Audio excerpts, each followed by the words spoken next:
Assalamu alaikum wa rahmatullahi wa barakatuh.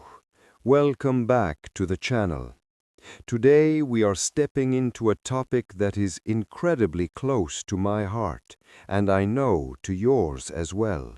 It's a question that parents get asked by their children and that animal lovers ponder deeply. Do animals go to Jannah? And if they do, which animals are mentioned in the Qur'an and Hadith as being part of paradise?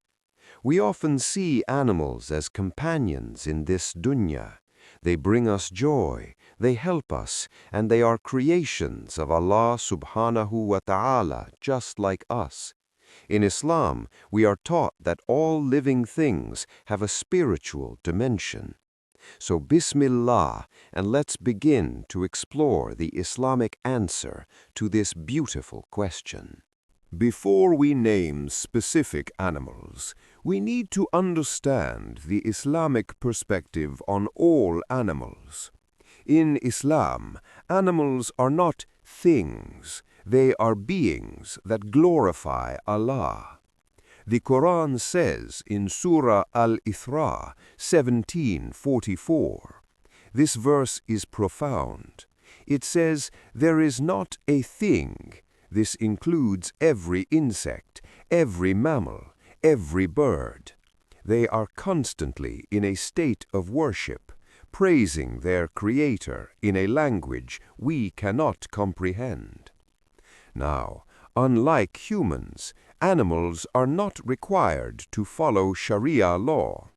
They don't have to pray 5 times a day or fast in Ramadan. They are not held accountable for their actions in the same moral sense that we are. Because of this, many scholars believe that animals will be resurrected on the day of judgment, not to be judged for sins, but to be gathered for justice. There is a narration that suggests all animals will be gathered. But the question remains, which ones enter Jannah? The answer lies in specific mentions in our sacred texts. Let's look at a specific hadith that gives us hope. The Prophet Muhammad sallallahu alayhi wasallam said, "There is no animal, bird or insect that does not glorify Allah subhanahu wa ta'ala, but you do not understand their glorification." Musnad Ahmad. This hadith is beautiful because it validates the spiritual life of every creature. When a bird sings, when a cricket chirps, when a dog barks, according to the Prophet Muhammad sallallahu alayhi wasallam, they are engaging in the remembrance of Allah subhanahu wa ta'ala.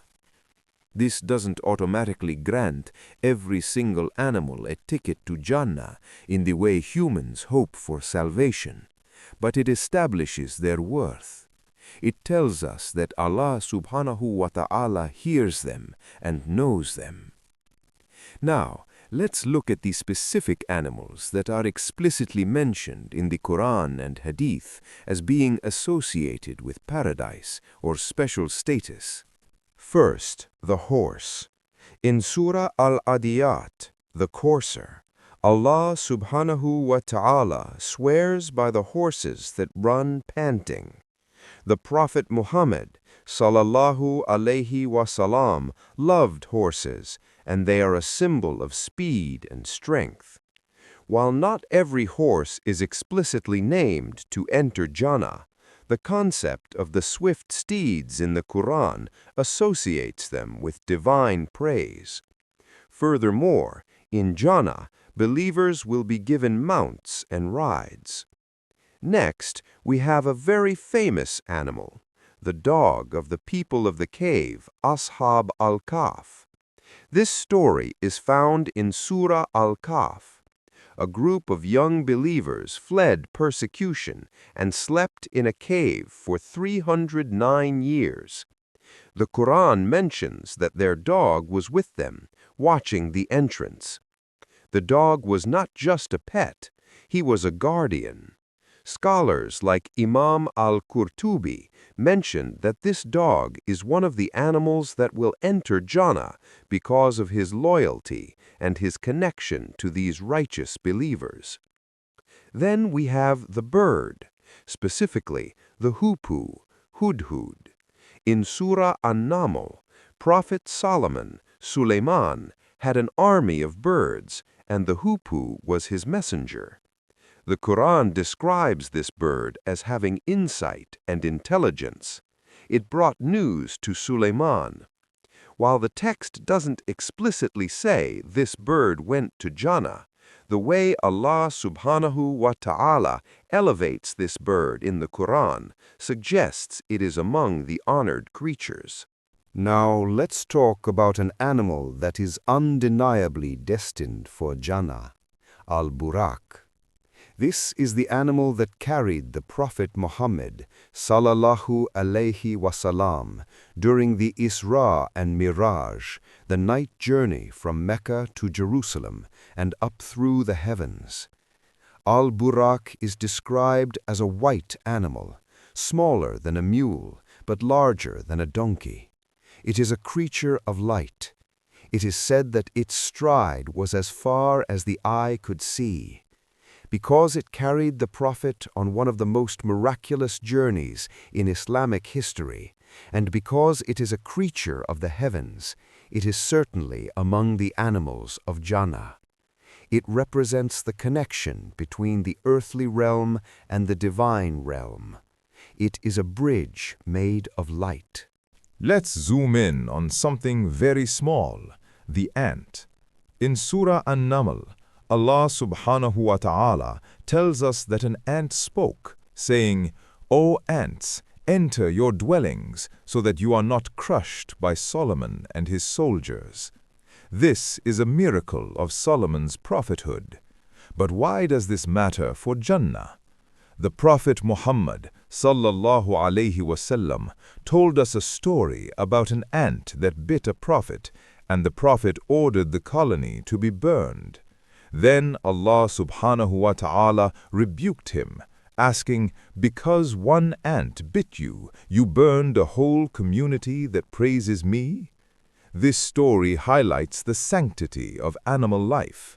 While the Qur'an doesn't explicitly say this ant went to Jannah, the fact that Allah subhanahu wa ta'ala spoke for the ant and that the Prophet Muhammad sallallahu alayhi wasallam protected them shows that even the smallest creatures have a right to existence and peace. In Jannah, the environment is perfect. There is no harm, no destruction. The smallest insects we love on earth will likely be there in a perfected form, part of the eternal gardens.